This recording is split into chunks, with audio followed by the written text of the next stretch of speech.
I am presenting Union Gospel Presses Sunday School Lesson number 11, Sunday, February 14th, 2020. The lesson is entitled Jesus' Response to a Dire Need. Lesson text comes from John chapter 11, verses 1 through 16. Related scriptures are 1 Corinthians 15, 12 through 19, Matthew 9, 18 through 26. The place is Perea, east of Jordan River. The time is 30 AD. The Gospel of John is especially designed to help the reader go deeper with Jesus.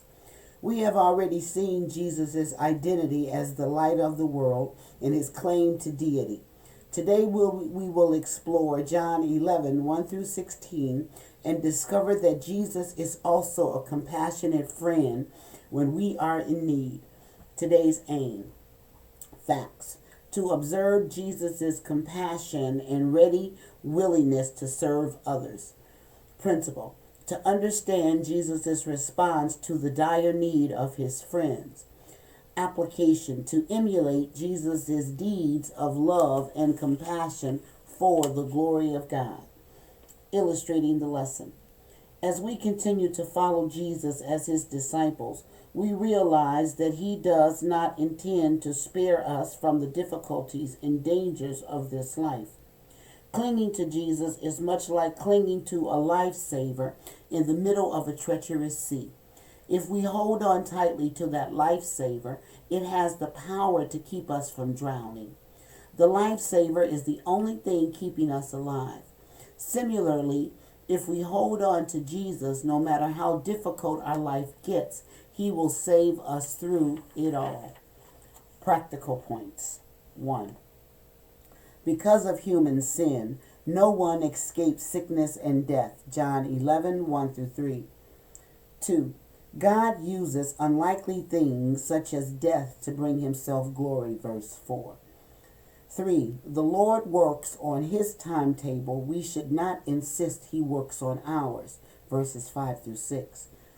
4. The things we should not deter us from the things we know God has for us to do. Verses 7 through 8.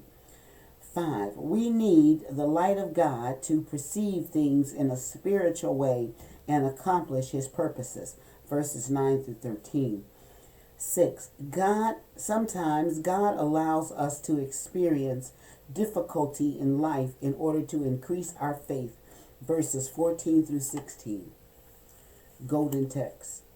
Our friend Lazarus sleepeth, but I go that I may awake him out of sleep. John 11, 11. Today we have 3 lesson outlines. The first is Jesus summons, coming from John 11, 1 through 4. The second is Jesus delayed, John 11, 5 through 14. And the third is Jesus determined, John 11, 15 through 16. Introduction. He was in Florida and she was in Montana, helping her sister take care of their dying father. When their father went to be with the Lord, she informed her husband that the family wanted him there and would pay for a plane ticket. He arrived in Seattle and then had to take a small commuter plane to Yakima, Washington, where the funeral services was to be held 2 days later. Unfortunately, he arrived in a raging rainstorm and it continued the following 2 days. For some reason, as he was halfway to the car, he decided to go back into the house and get his Bible, even though he rarely took it to funerals. 10 minutes before the service was to start, he knew why he had felt prompted to get it. One of the sisters came to him and said, "The pastor scheduled to do the service is not able to come. Can you do the service for us?" Reminded by the spirit of the passage on Lazarus, he brought assurance of the future resurrection. Jesus summoned, John 11, 1. Now a certain man was sick named Lazarus of Bethany, the town of Mary and her sister Martha. Verse 2. It was that Mary, which anointed the Lord with ointment and wiped his feet with her hair, whose brother Lazarus was sick. Verse 3. Therefore his sisters sent unto him, saying, Lord, behold, he whom thou lovest is sick. Verse 4. When Jesus heard that, he said, This sickness is not unto death, but for the glory of God, that the Son of God might be glorified thereby. Lazarus and his sisters, John 11, 1 through 2. John records 7 miracles in his gospel that proclaim the deity of Jesus Christ, changing water into wine in 2, 1 through 11, healing a sick boy from afar in 4, 46 through 54, healing an invalid at the pool of Bethesda in 5, 1 through 18, then feeding of over 5,000 people in 6, 5 through 14, walking on the Sea of Galilee in 6, 16 through 21, healing of a man blind from birth in 9, 1 through 7, and culminating here in the resurrection of Lazarus. Jesus had demonstrated his power and authority over the laws of nature, disease, and hunger. Here he demonstrates his authority over our greatest enemy, death. The town was Bethany, located about 2 miles east of Jerusalem on the road to Jericho, at the home of a family consisting of 2 sisters, Mary and Martha, and their brother Lazarus. This particular Lazarus is not mentioned in the Synoptic Gospels. Luke's Lazarus is a beggar featured in a parable in 16:20 through 21. So John makes certain to identify him as the brother of these 2 sisters. His name is a variant of the name Eleazar, which means he whom God helps. Jesus had been in Jerusalem, John 10:22 through 23. But because of opposition, he had retreated to the other side of the Jordan River into the area of Perea, where John the Baptist had baptized, verse 40. While he was there, Lazarus fell sick.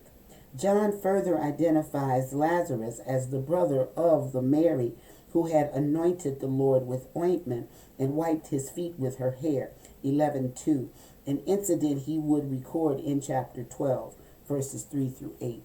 The sickness, John 11:3 through 4. It was undoubtedly when the sisters saw Lazarus' sickness getting worse that they thought of Jesus and how he might intervene. They had seen his miracles and knew by now what he could do, so they had confidence that he could also remedy this current crisis. They sent word to him, asking him to come and help. Their reference in verse 3 to Lazarus as he whom thou lovest indicates that Jesus and Lazarus must have had a special friendship. Jesus' response was encouraging. This sickness is not unto death, but for the glory of God, that the Son of God might be glorified thereby. Verse 4. Jesus' apparent downplaying of Lazarus' illness is surprising, for it certainly was serious, but that was not his point. He was indicating that he felt no sense of urgency in getting to Lazarus. We now understand, of course, that he was actually waiting for Lazarus to die before he arrived, but those with him were not aware of his plan. Meanwhile, in Bethany, the sisters were waiting eagerly for Jesus to come. No doubt they expected him to respond quickly because of his fondness for their brother and the direness of the situation. Here was a need that only Jesus could feel, and they felt confident in his response. Their faith was strong, so they did not even make a specific request of Jesus. They simply informed him of the situation. Jesus delayed. Verse 5. Now Jesus loved Martha and her sister and Lazarus. Verse 6. When he had heard, therefore, that he was sick, he abode 2 days still in the same place where he was. Verse 7.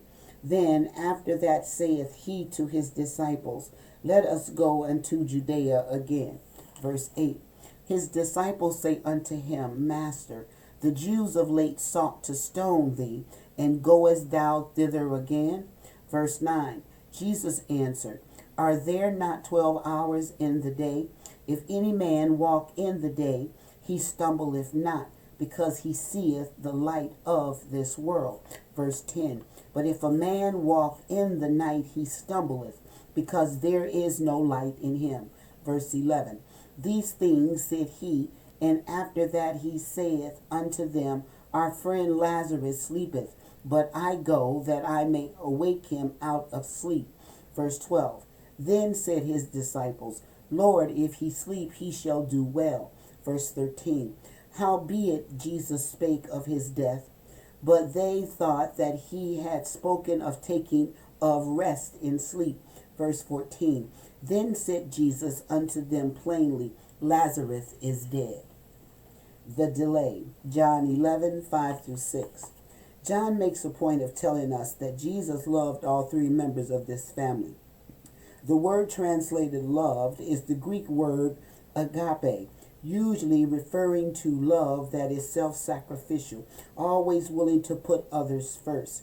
John tells us this to assure us that Jesus' delay in responding to the sister's plea indicated no callousness on his part toward Mary, Martha, or Lazarus.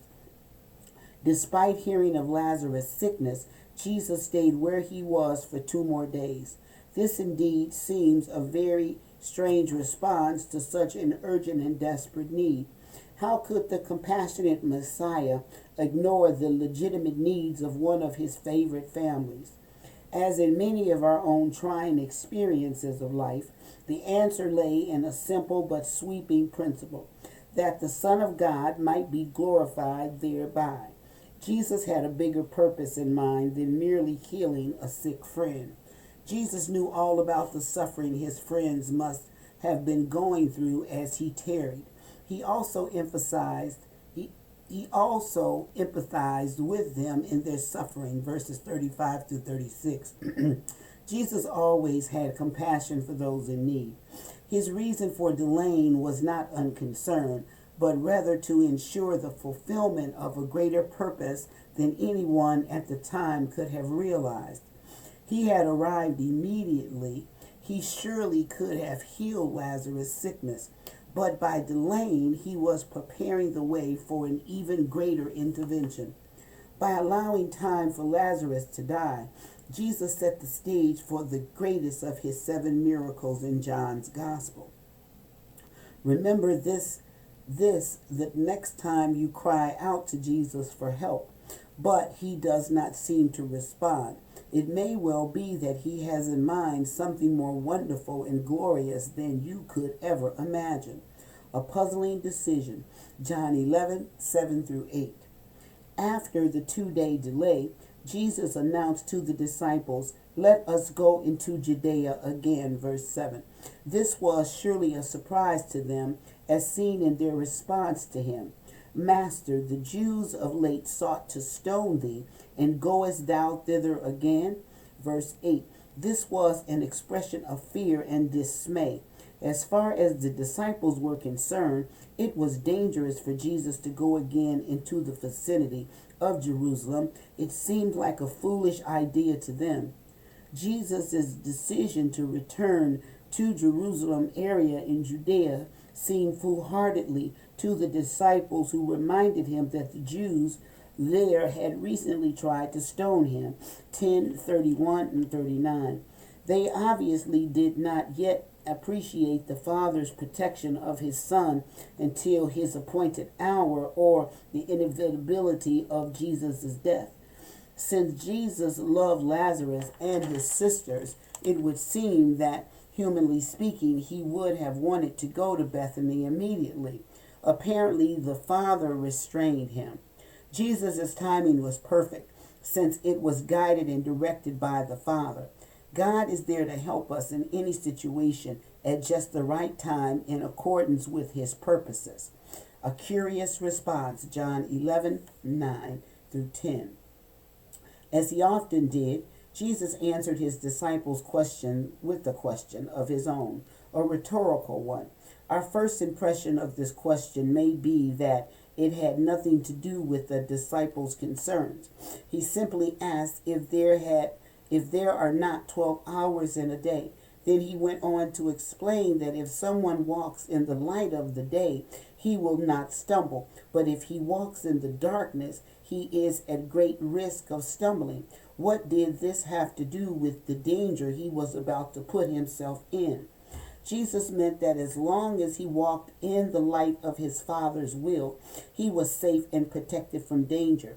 Even though there had been threats against his life when he was previously in Judea, those threats were meaningless until the time came for him to lay down his life as the sacrifice for the sins of the world.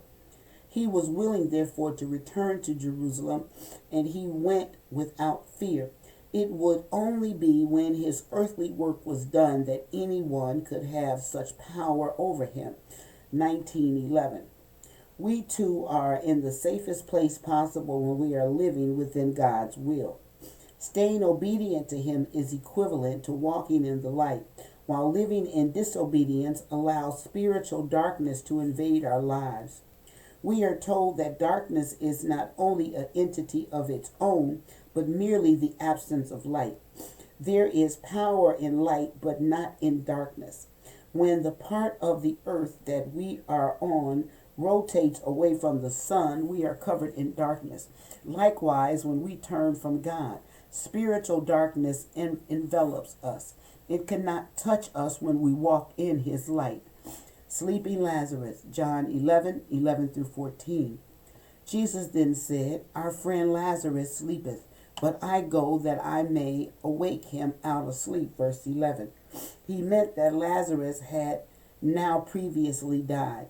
This was a common figure of speech used by Jesus. Matthew 9:24, Mark 5:39, Luke 8:52.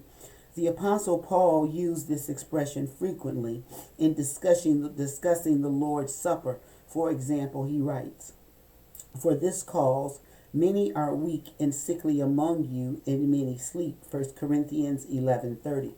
With reference to the coming rapture, he writes, Behold, I show you a mystery. We shall not all sleep, but we shall all be changed in a moment, in the twinkling of an eye. At the last trump, for the trumpet shall sound, and the dead shall be raised incorruptible, and we shall be changed. 15:51 through 52. In his discussion of the rapture in 1 Thessalonians, he says, But I would not have you to be ignorant, brethren, concerning them which are asleep. For if we believe that Jesus died and rose again, even so them also which sleep in Jesus will God bring with him. 4:13 through 14. The disciples missed Jesus' figurative reference completely.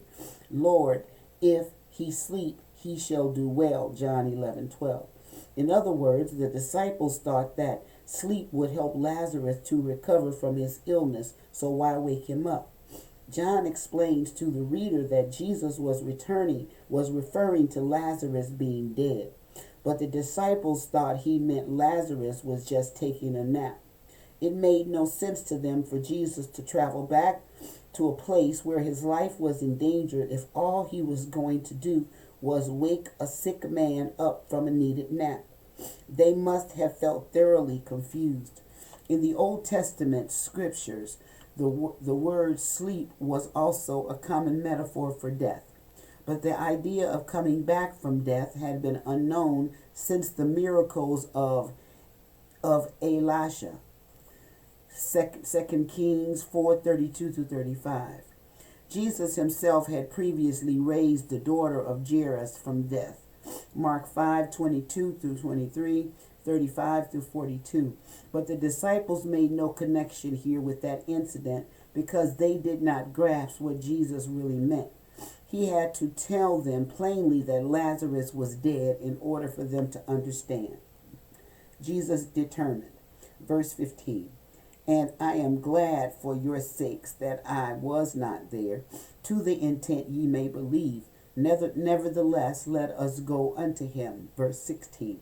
Then said Thomas, which is called Didymus, unto his fellow disciples, let us also go, that we may die with him. Glad. John 11:15. Jesus said he was glad for the disciples' sake that he had not been there in time to save Lazarus, because this would now be an opportunity for them to strengthen their faith in him. If Jesus had been with Lazarus during the final moments of Lazarus' sickness, he might have healed him rather than let him die. But Lazarus died so that Jesus' power over death could be shown to his disciples and others. Jesus' determination to return to Bethany is seen in his words, "Let us go unto him." He needed to be there in order to perform the greatest miracles of 7 miracles as presented in John's gospel. And the disciples needed to be there to see it happen. Jesus was not glad Lazarus had died, but only that the disciples would now be witnesses to the glory of God's kingdom that would be manifested when he brought life out of death. The miracle would mirror how the gospel brings those who are spiritually dead to eternal life. Doubt. John 11:16.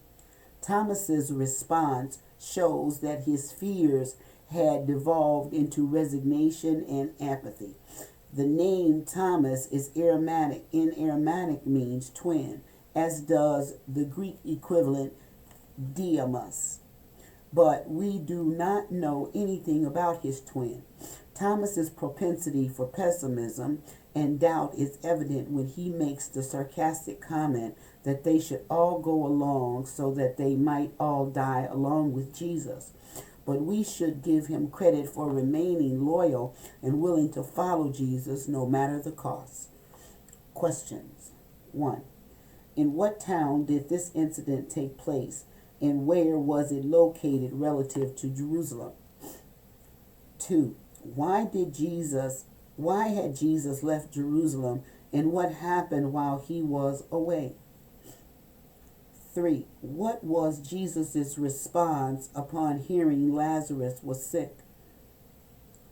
4. If Jesus loved Lazarus and his sisters, why did he delay 2 days before going to help them? 5. How did the disciples react when Jesus said they were going to Judea?